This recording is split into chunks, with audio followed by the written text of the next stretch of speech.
We've gone through sort of, our whole idea of how L1 and L2 will interact and help, design the future.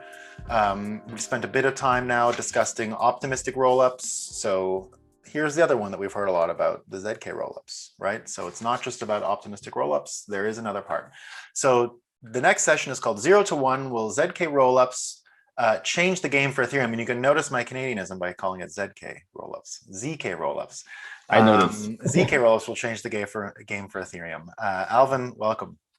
Thank you, Nolan. And I love the energy of the previous panel. Thank you to Elena and Arthur as well. Can I also invite Alex Gluchowski, the co-founder and CEO of Matter Labs, creators of zkSync. I think he's in the room. Hello. Hello, Alex. Hi, Alvin. Thank you for coming. Really appreciate it. I know you're super busy. And so really appreciate you joining us. It's what a year has been for zkSync and for Matter Labs. You raised $50 million with Andreessen Horowitz being the lead investor. You started to roll out on many projects that we're following. So could you tell us a bit more about yourself and how did you get involved in the blockchain world, and in a very succinct manner, explain to us about zkSync. Sure, really happy to do, and thank you for inviting me. It's an honor to be here, and I'm really happy to talk to your audience. And Matter Labs exists for 3 years now. We started the company with my co-founder with a very concrete purpose. We wanted to scale public permissionless blockchains such as Ethereum to the extent of the real world. And it was clear that scalability is going to be the bottleneck, and that zero knowledge proofs are like this incredible magic technology that has the potential back then to solve this problem. It was not clear exactly what protocol we were going to use because the protocol were not mature 3 years ago, but it was very clear that something is on the verge of happening, and we will it's going to be evolving into a direction that will transform everything. And this is indeed what happened.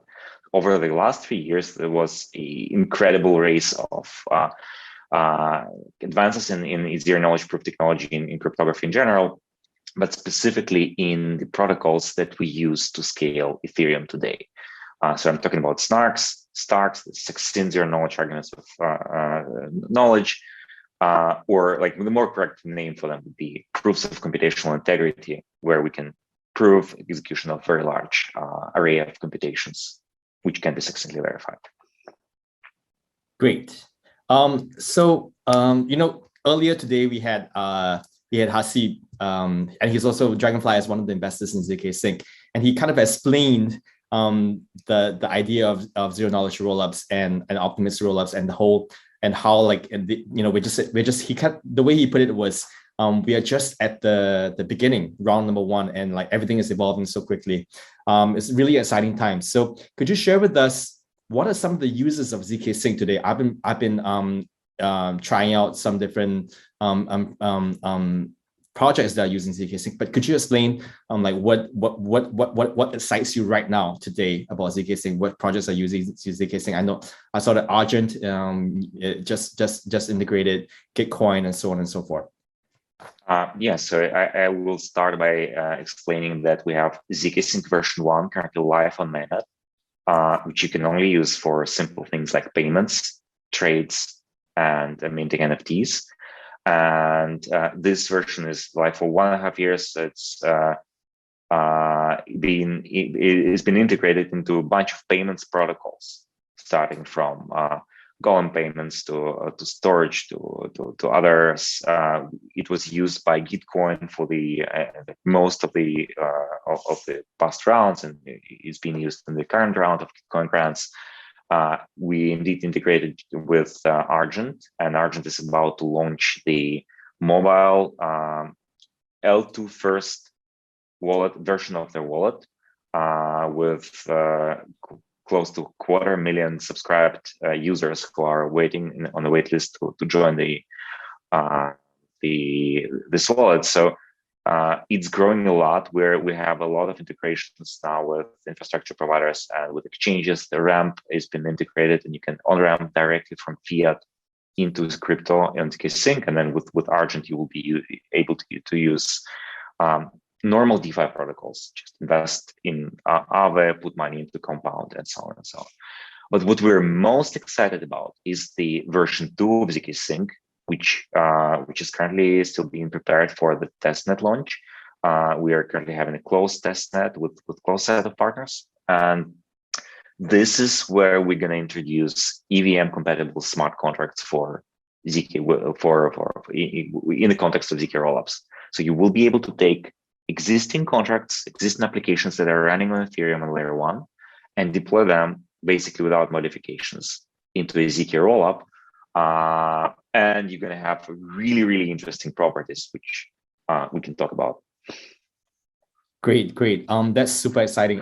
And you know, it's kind of like coming back to the title of this talk, which is 0 to 1. The famous, we're borrowing the term from Peter Thiel. So it's kind of like 0 to 1 when you have EVM compatibility and zero knowledge rollups. So that might change the game for zkSync and for layer 2 scaling as well. So super excited to hear about that. Do you have a rough timeline, or like I know you've been asked the question before, like what when do you think that average users can start building on it and using it? Well, the testnet is imminent. It's going to come really soon now. So everything is prepared. We are polishing the last details. But I just want to say that we're not thinking really in this near term.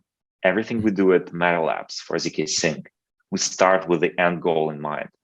And the end goal is the mass adoption. So I think the reason zk-based technology is actually 0 to 1 for blockchains is because it makes this ultimate reality possible, that everyone in the world can have affordable access to blockchain, and everything can be settled on a single, most secure settlement layer, which I think is going to be Ethereum, because of network effects and the philosophy of Ethereum, which we fully adhere to. But like, if you're starting to think about like how can we bring 1 billion people or 10 billion people to blockchains, you need to begin with technology which is infinitely scalable in terms of validation, without losing the properties of Ethereum. It would be easy to just put a very strong database centralized with a few servers or a few data centers and handle arbitrary number of transactions, but then you're going to kill the purpose of the blockchains, being the resilience and fully trustless security of the systems. But zero knowledge proofs give you this, because you rely on pure math, and you can aggregate infinite number of transactions into a single succinct proof of just a few kilobytes in size, which can be verified by a smart contract. It can be verified by your smartphone in like 30 milliseconds, and you can put together all of the world's financial and other transactions into this proof, and you can be sure that what you have here, the state, this commitment to the state is the reality, and then backed by Ethereum consensus. So it's like the main reality. So like this is what I'm incredibly excited about. Yeah, I mean that sounds amazing and exciting. I wanted to probe you a little bit deeper, Alex, if you don't mind, because decentralization is like it's like a given. It's like a in Ethereum, that's like the major thing that people count on Ethereum for. The way Haseeb put it was it's kind of like nation state level security, whereas some people are quite happy with to put it bluntly, like just Binance smart chain level security, and is available right now. And so do you think that do you think that even with this amazing technology and its availability for use, there will be barriers to adoption because everyone's so used to like the current solutions that seem to work fine?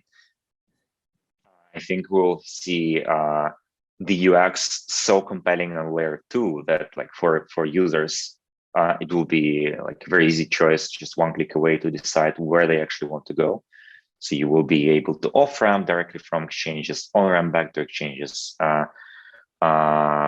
transact, like move funds between different chains through bridges with varying degrees of security and UX, but like for small amounts, it will be like sort of instant in all directions. So eventually it will be down to like what network has the strongest network effects. And the network that wins, or the like few chains that sort of participate in this winner takes most dynamic, will be based on the most secure chain. Simply because the biggest capital of the world, like like if you think of world's corporations, big organizations, institutions, they are not going to be putting their money on something centralized that is controlled by a single party, right? So like just from pure capital perspective, it's all going to be on the biggest network, which is probably going to be Ethereum network extended by rollups. And within this rollups, it's kind of clear that zk rollups are going to be the broadest component in the very near future. So I think that all the optimistic rollups that exist today will either pivot to zk at some point, or will just be driven out of relevance. And then within zk, it's like, we will have to see how things develop, but I don't see a slightest chance that like something else will be like more popular. Those are very strong points of view. And I know that you mentioned UX, and I know that Huobi, OKX, a lot of them are providing zkSync availability. So some people have the point of view that some people kind of are, obviously you hold the point of view that zk rollups will be like I think Vitalik also mentioned in that in the medium term, like zk rollups will win. But some other people, like obviously would foresee like like optimistic rollups winning, or like in a multi rollup world, and with each serving different niches, and in parallel to layer ones, in parallel to the Ethereum mainnet. Do you see that happening? I don't really see that happening for very simple reasons. For a very simple reason, like everything optimistic rollups can do, you can do on a zk rollup, but zk rollups can do a lot more. So for example, EVM compatibility is now possible with zk rollups. You will be able to take your contracts and just deploy zk rollups. But then you can extend zk rollups with something we call zk porter, or like volition system, where you have users choosing the security type of their account between the rollup type and the porter type. And those users who do not value security that much, but still want to be the part of the largest network, can opt into this zk porter account type and pay not the zk rollup type fees of like $1 to $5 per transaction, but actually just a few cents per transaction. And they will still be able to participate in the same network, in the same ecosystem where all the super secret, like all the whales put their money in the roller-based protocols. Like the main Uniswap will be like single between those two different account types. So this is something that would not be possible with optimistic rollups, for example. And like, yeah, we clearly see that users have different preferences. So I expect most of the capital to reside on the rollup, and most of the users to reside on alternative shards, like let's call them shards for now, for simplicity, with data availability provided through other methods, not necessarily on Ethereum. Cool. Yeah. So it's been a great year for zkSync. What do you think the zkSync ecosystem will look like in like in the end game, or like in the ideal state? And what do you see? What do you think? Can you share with us like a vision or like a picture? Absolutely. So I think it will resemble Ethereum very much, because it will be Ethereum. Like to be on Ethereum will mean that you are on one of the zk rollups. And for us, the ultimate priority, where we put most effort into, is to make sure that it remains fully decentralized and resilient and trustless and secure. So we want to decentralize the sequencer. We want to decentralize the proof generation. We want to make it essentially a protocol that has its own life, that does not depend on Matter Labs, the company, or on any other party, but is actually owned, controlled, and developed by the community, just like Ethereum. You don't have a company that manages Ethereum, and we don't want to be the company that is behind zkSync. Like, we created it, but we want to give it over to community and make it really resilient, so that we can scale to, like, imagine just Ethereum, but with throughput of like hundreds of thousands of transactions per second in different shards, and all interconnected, sharing the same trustless security. So that is the ultimate vision. So theoretically, like with that number of TPS, with that we're gonna see new applications that don't exist on Ethereum currently, because it's cheaper gas fees, and that could theoretically lead to different, whole new projects and products that we have never dreamed of. I fully agree. I think that what the internet has done to information, blockchains, and Ethereum specifically, is going to do to the world of value. And what we're seeing now is the emergence of this internet of value, where you cannot imagine the applications. Like 20 years ago, it was hard to imagine all of the different ways how we're going to use internet, and the same thing is happening now. So yeah, like, I'm really excited about all these things, and definitely computational powers that zk technology is able to provide in a trustless manner are going to enable whole new classes of applications, from gaming to finance to like something entirely different. Yep. I'm looking forward to it. Just like you mentioned, and part of the charisma of the Matter Labs team and the zkSync team is your beliefs in freedom, and you have a famous tagline or headline: "Rely on math, not validators." So could you share a bit about the culture of zkSync and Matter Labs, and like and what it's like inside the team? Sure. Well, I'm really happy to do this, and we actually have a team handbook which we make every potential hire read first before they join. It's public. You can just Google it, Matter Labs Team Handbook, and then you can take a deeper look into how our culture, processes, and like work environment looks like. We're a remote first company. We all work from different places. We have the very result-oriented, ownership-oriented culture, where people are responsible for certain areas, we work autonomously or in small groups together to achieve certain results. And we're looking like it's very engineering-driven company, where we value good engineering. And on at least in the senior team, we expect every senior hire to also share the vision and the values. Cool. And I guess part of that, the decentralized aspect, and is also closely tied to the idea of freedom. And I wanted to probe you a little bit, because L2B Piotr was saying earlier today that right now, even though the goals of the top teams in layer 2 are great and have great teams, right now we're still not quite there yet in terms of decentralization. Would you agree? Absolutely. Clearly, we see that, like, you have to take a lot of compromises on the way if you want to move fast. But you really have to see where those compromises are being taken. So for us, we kind of sacrifice what we call liveness. So, like, there are some elements of centralization, and if you remove them, then the system is not going to be like operational to supporting ongoing transaction load. But we never compromise on decentralized security. So we build everything in such a way that you can always access your funds, no matter what happens. Even if we disappear, Matter Labs is compromised, you can always go on chain and retrieve the funds. So I know that different teams have like different degrees of like taking this decentralization approach seriously, or prioritizing other things. But for us, it's really crucial. Got it. So I'm going to I know that zk Rollups is zk technology has been described as moon math, and you say rely on math, but to be honest, I don't really understand the math.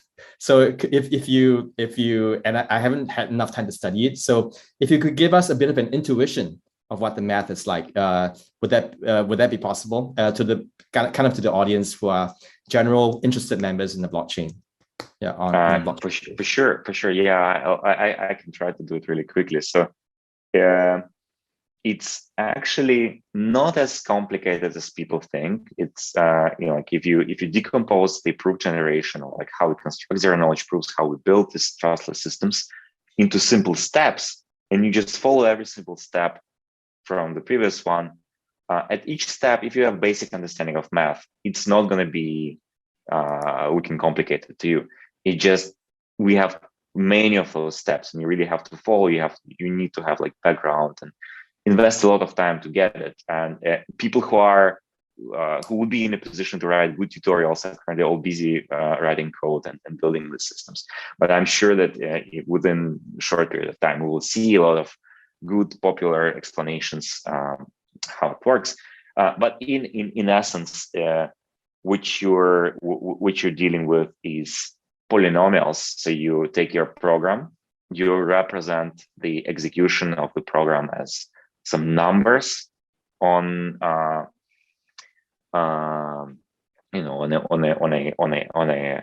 axis, and then you build a polynomial, and then you do a number of steps that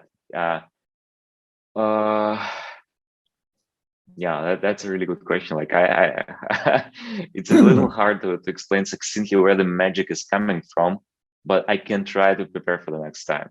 It's like no problem. Yeah, that was a tough question, because I'm just sharing, I guess, I'm just speaking, I guess, for many people who are I think pretty intelligent observers, and like trying to understand the math, because it sounds like magic. It sounds like it's really promising, and like just to get a handle on the math would help us. So I should spend more time researching as well. But I've watched some of your videos, and you explained it at, for example, at FCC.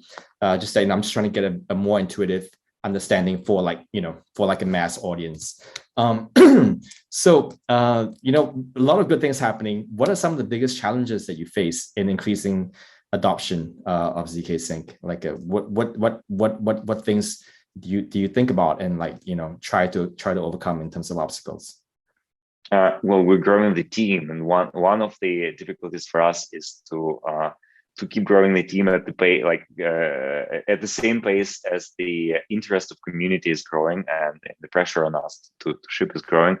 But we're not willing to lower the bar of the engineers and leadership that we're inviting. So if you are a listener and you are a software engineer, especially with blockchain, smart contracts, Rust, please look at our webpage and apply. We're really happy to talk to you, especially if you are an engineering leader. We have a couple of key positions, such as head of engineering, head of product, and head of security. They're still open, and this is the right time to join us, like probably the best time.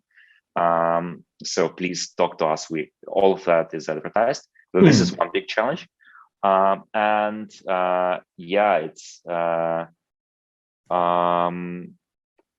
apart from that, we have really strong tailwind from the Ethereum community, from zkSync community, which is growing. I would say that we are still heavily focused on delivering, not so much on communication and messaging, and it's all been growing organically. So I think that's the main challenge. Got it. So you recently raised a round with Andreessen Horowitz and many other investors. So I think that's fantastic. Congratulations, and that's great validation of your work and and your focus. What do you see that mostly going into, like building out the team, and what else do you see that going into? Absolutely. So the first primary goal of the spendings for this round is to hire the world-class team, and so now we're not bound to geographic region anymore. We can hire people from different places, and we only want to go for the top talent. And of course, in the current market, the engineers are expensive, and inflation is coming, so you need a little bigger war chest to be able to sustain it. Yeah, I hear you on that, Alex. I wanted to spend. We have about like 3 to 4 minutes left. I wanted to spend a bit of time on a bit more personal side, if you don't mind, whatever you're willing to share, because I've been following Sure. your Twitter account, and I know that you're a man of strong views, and you believe in freedom. You believe in you're a big supporter of Ethereum. What does Ethereum mean to you? That's question number one. Why is it important? And number two is, can you share with us a bit more about what a day in the life of Alex is like? Well, right now it's a lot of work, lots of things going on throughout the day, and then yeah, but I have to work like almost entire time right now. What Ethereum means to me is I think this is what kind of Bitcoin was called to solve.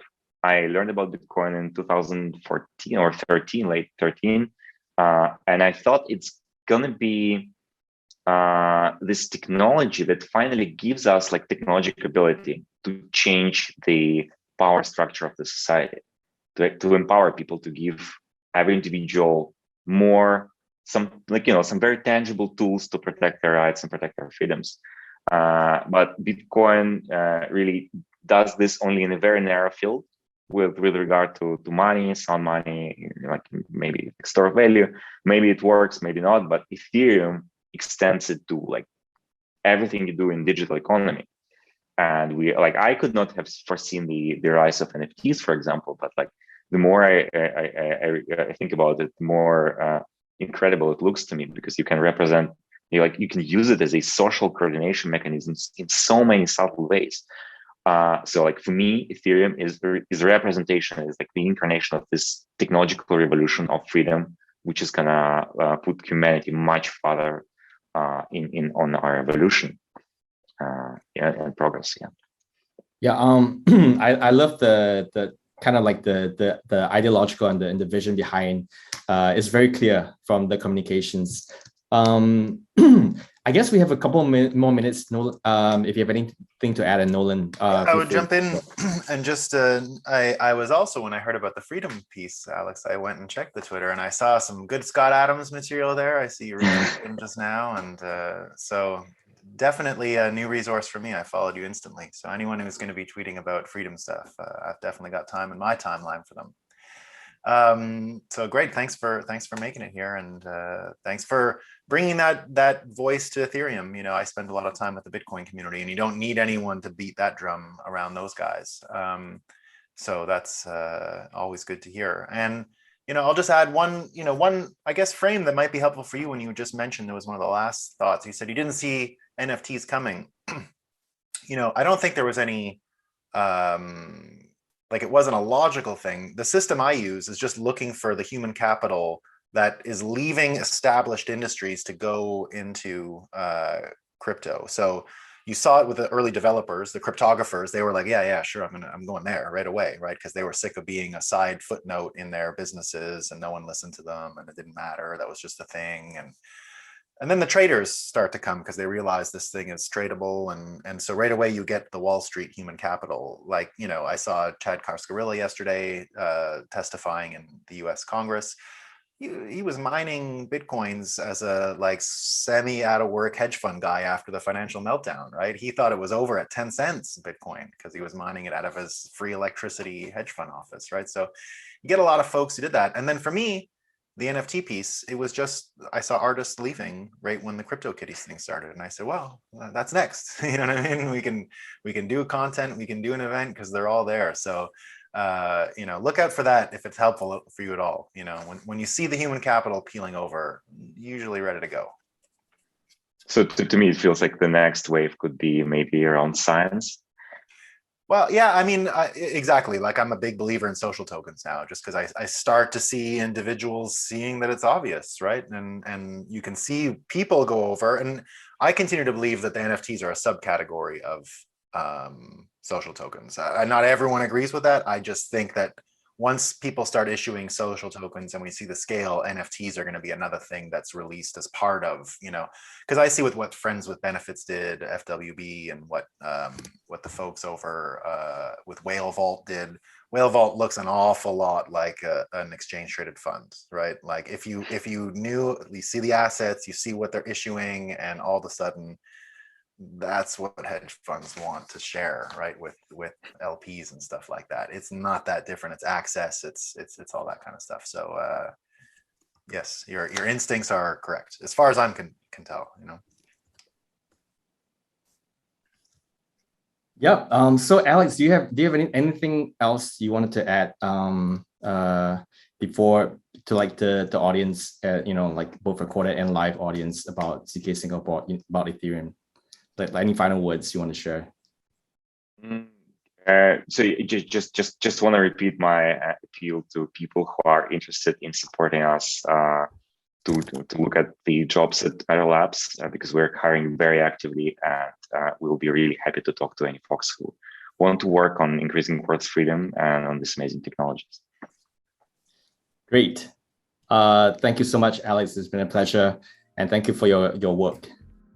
Thank you, Alvin. Thank you, Nolan. It's been a pleasure talking to you here.